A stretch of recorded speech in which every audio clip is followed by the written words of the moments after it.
नमस्कार, मी प्रीती. आवाज इंडिया मराठीमध्ये आपल्या सर्वांचं स्वागत आहे. तर नजर टाकूया आजच्या महत्त्वाच्या घडामोडींवर. राज्यसभा निवडणुकांसाठी 16 मार्च रोजी मतदान होणार असून देशभरातील 37 जागांसाठी ही निवडणूक होतीये. त्यापैकी सर्वाधिक 7 जागा महाराष्ट्रातून निवडल्या जाणार असल्याने राज्यातील राजकारणाला विशेष महत्त्व प्राप्त झालंय. दरम्यान भाजपकडून 4 उमेदवारांची घोषणा करण्यात आली आहे. तर महाविकास आघाडीच्या वतीने ज्येष्ठ नेते शरद पवार यांचं नाव जाहीर करण्यात आलं आहे. अजित पवार गटाने पार्थ पवार यांना राज्यसभेसाठी उमेदवारी देण्याचा निर्णय घेतला आहे. राज्यसभेसाठी उमेदवारी अर्ज दाखल करण्याचा आजचा शेवटचा दिवस आहे. मात्र अद्याप एकनाथ शिंदे यांच्या नेतृत्वाखाली शिवसेना म्हणजे शिंदे गटाकडून अधिकृत उमेदवारांची घोषणा झाली नाहीये. त्यामुळे राजकीय वर्तुळात उत्सुकता वाढली आहे. दरम्यान समोर आलेल्या माहितीनुसार शिंदे गटाकडून शरद पवार यांच्या विरोधात 2 उमेदवार उभे केले जाऊ शकतात. त्यामुळे ही निवडणूक अधिकच चुरशीची होण्याची शक्यता व्यक्त केली जाते. राज्यसभेच्या निवडणुकीत एखाद्या उमेदवाराला विजयी होण्यासाठी पहिल्या पसंतीची 37 मतं आवश्यक असतात. सध्या महायुतीकडे एकूण 232 आमदारांचा पाठिंबा असल्याचं सांगितलं जातंय. त्यापैकी शिंदे गटाकडे 20 अतिरिक्त मतं असून अजित पवार गटाकडे 3 अतिरिक्त मतं आहेत. या पार्श्वभूमीवर एकनाथ शिंदे आज नेमके किती उमेदवार जाहीर करणार आणि शरद पवारांविरुद्ध कोणाला मैदानात उतरवणार याकडे संपूर्ण राज्याचं लक्ष लागलं आहे. राज्यसभा निवडणूक 2026 पार्श्वभूमीवर शिवसेनेच्या शिंदे गटात एका जागेसाठी अनेक इच्छुकांनी दावा केलाय. गजानन कीर्तीकर, आनंदराव अडसूळ, हेमंत गोडसे, संजय मंडलिक, संजय निरुपम आणि राहुल शेवाळे यांसह काही नेत्यांनी एकनाथ शिंदे यांची भेट घेऊन उमेदवारीची इच्छा व्यक्त केली आहे. इच्छुकांची संख्या जास्त असल्याने कोणालाही नाराज न करता निर्णय घेण्याचं आव्हान शिंदेंसमोर उभं राहिलं असून त्यामुळे उमेदवार निश्चित करण्यात उशीर होत असल्याची चर्चा राजकीय वर्तुळात सुरू आहे. महाराष्ट्रातील शेतकरी कर्जमाफी संदर्भात राज्य सरकारकडून महत्त्वाची हालचाल सुरू झाली आहे. माजी मुख्य सचिव प्रवीण परदेशी यांच्या अध्यक्षतेखाली शेतकरी कर्जमाफीचा अभ्यास करण्यासाठी समिती स्थापन करण्यात आली असून तिचा अहवाल एप्रिलच्या पहिल्या आठवड्यात अपेक्षित आहे. कृषी मंत्री दत्तात्रय भरणे यांनी विधान परिषदेत सांगितलं की अहवालानंतर 30 जून पूर्वी राज्य सरकार कर्जमाफीबाबत निर्णय जाहीर करू शकतं. मुख्यमंत्री देवेंद्र फडणवीस, उपमुख्यमंत्री एकनाथ शिंदे, उपमुख्यमंत्री सुनेत्रा पवार यांच्याकडून अंतिम निर्णय जाहीर होण्याची शक्यता आहे.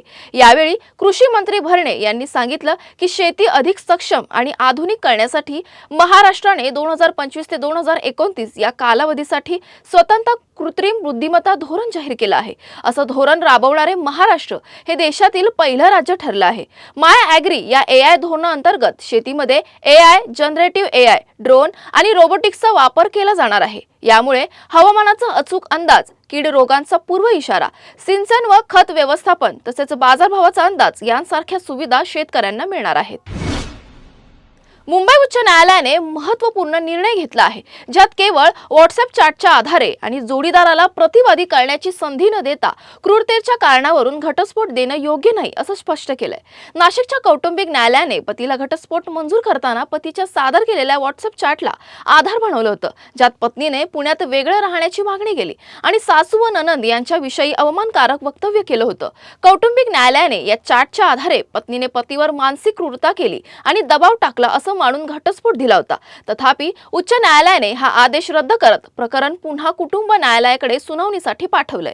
यावेळी पत्नीला तिच्या बाजूने पुरावे सादर करण्याची आणि प्रतिवाद करण्याची संधी दिली आहे. याचं प्रमुख निरीक्षण म्हणजे न्यायालयाने असं सांगितलं की केवळ डिजिटल चॅटच्या आधारे आणि जोडीदाराला आपली बाजू मांडण्याची संधी न देता घटस्फोटाचा आदेश देणं योग्य नाही. मध्य पूर्वेत वाढलेल्या तणावाचा परिणाम आता महाराष्ट्रातील ग्रामीण अर्थव्यवस्थेवर दिसू लागलाय. इराण आणि इस्रायल यांच्यातील वाढत्या संघर्षामुळे आखाती देशांकडे होणारी द्राक्ष निर्यात विस्कळीत झाली असून सांगली जिल्ह्यातील द्राक्ष उत्पादक शेतकरी आणि व्यापारी आर्थिक अडचणीत सापडलेत. दरवर्षी सांगलीतून येथून हजारो टन द्राक्ष आखाती देशात UAE, सौदी अरेबिया, कतार निर्यात होतात. सध्या निर्यात पूर्णपणे ठप्प झाली आहे. सांगलीतील कोल्ड स्टोरेजमध्ये सुमारे 350 कंटेनर द्राक्ष साठवलेली असून नवीन मालासाठी जागा उरली नाहीये. याशिवाय जवळपास 700 कंटेनर द्राक्ष अजूनही बागेतच आहेत, जी वेळेत काढली नाही तर खराब होण्याची भीती आहे. दरम्यान जवाहरलाल नेहरू पोर्ट येथे सुमारे 300 कंटेनर अडकून पडलेत. जहाजांचे वेळापत्रक विस्कळीत होणं आणि विमा दर वाढल्यामुळे व्यापाऱ्यांनी माल पाठवणं थांबवलं आहे। राज्याच्या अर्थसंकल्पीय अधिवेशनात अतुल भोसले यांनी द्राक्ष आणि बेदाणा उत्पादनाच्या प्रश्नावर सरकारचं लक्ष वेधलंय। अफगाणिस्तान मार्गे भारतात मोठ्या प्रमाणावर स्वस्त चायनीज बेदाणा येत असल्याचा आरोप करत त्यांनी सीमा शुल्क विभागाने याची चौकशी करावी अशी मागणी केली आहे। तसंच पुणे इंटरनॅशनल एअरपोर्ट येथून हवाई मार्गे होणारी फळं आणि भाजीपाला निर्यातही थांबली आहे।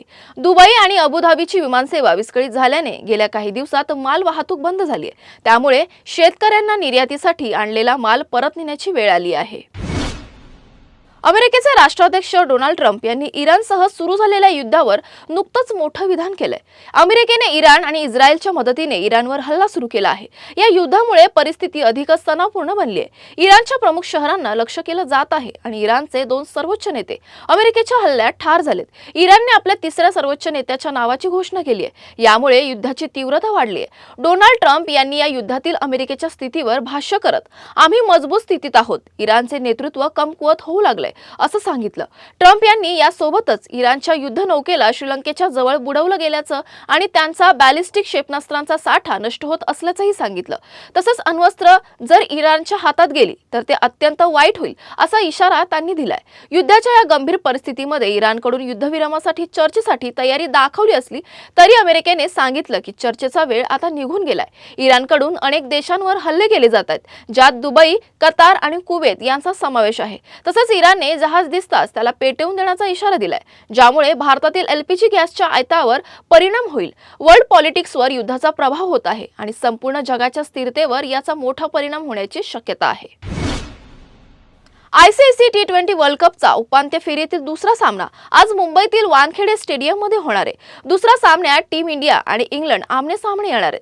टीम इंडिया सूर्यकुमार यादव यांच्या नेतृत्वाखाली खेळणार आहे, तर इंग्लंडचा कर्णधार हॅरी ब्रूक असेल। भारताने या स्पर्धेत दक्षिण आफ्रिकेविरुद्ध पराभवाचा अपवाद वगळता जबरदस्त कामगिरी केली असून सुपर 8 फेरीतही शानदार प्रदर्शन करून फायनलच्या दाराशी पोहोचलेत। या सामन्याच्या पूर्वसंध्येला टीम इंडियाचा बॉलिंग कोच मॉर्ने मोर्केल यांनी अभिषेक शर्माच्या कामगिरीवर प्रतिक्रिया दिली। त्यांनी सांगितलं की अभिषेकला धावांसाठी प्रचंड संघर्ष करावा लागलाय। T20 वर्ल्ड कप मध्ये त्याने एकमेव अर्धशतक झिम्बाब्वे विरुद्ध केलं असून 6 सामन्यांपैकी 3 वेळा 0 वर आउट झालाय। संजू सॅमसनने यांसारख्या परिस्थितीत कसं सामोरं जावं हे दाखवलं आहे। त्यामुळे अभिषेकसाठी उद्याचा सामना ही नवी सुरुवात असेल, फक्त त्याला जाऊन कमाल करायची आहे। मॉर्ने मॉर्केलच्या या प्रतिक्रियेनुसार अभिषेक शर्मा इंग्लंड विरुद्धच्या प्लेइंग 11 मध्ये कायम राहण्याची शक्यता जास्त आहे। आज मुंबईतील वरळी येथील एका प्रमुख पंचतारांकित हॉटेलमध्ये क्रिकेट विश्वातील प्रसिद्ध खेळाडू अर्जुन तेंडुलकर आणि सानिया चंडोक यांचा शाही विवाह सोहळा पार पडणार आहे।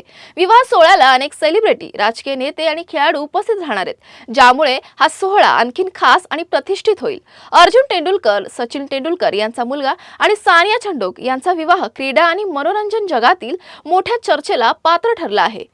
हा विवाह सोहळा अत्यंत भव्य आणि शाही पद्धतीने होईल असं सांगितलं जातंय। विवाहात विविध प्रकारचे सांस्कृतिक कार्यक्रम, संगीत आणि पारंपरिक विधी देखील होण्याची शक्यता आहे। तुर्तास वेळ झाली आहे इथेच थांबण्याची। नवीन बातम्या बघण्यासाठी पाहत राहा आवाज इंडिया मराठी, शोध सत्याचा।